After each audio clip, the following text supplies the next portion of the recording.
It's Friday, y'all. Not just any other Friday, but the Friday before Thanksgiving break.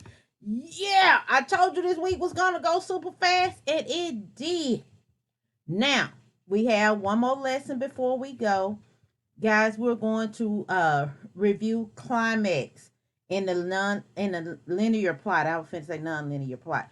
In a linear plot, a plot elements, plot diagram, as we used to call it in elementary.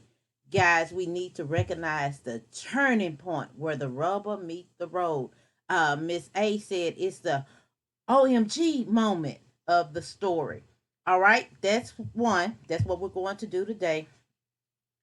Sadly, guys, I have to report that we did not make our 85% passing or mastery rate on our Power DOL yesterday. So we have to have a Thanksgiving week.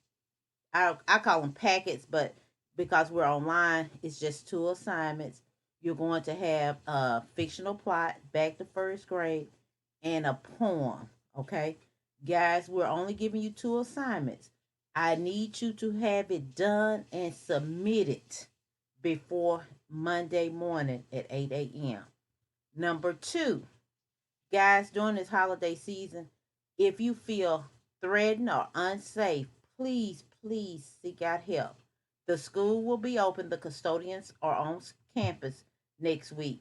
Also, recreation centers are available. And don't be afraid to call 911.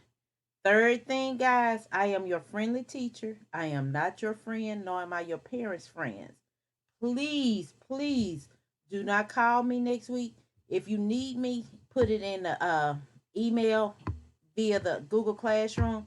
I will respond to those at random. But I am on break too.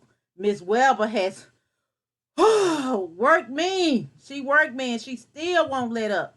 So I have to take a little break so I can come back and be more productive for you all. Happy Thanksgiving.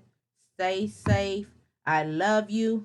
And please, let's finish this day with a lot of fun, guys. Remember, I told you, edutain is what I believe.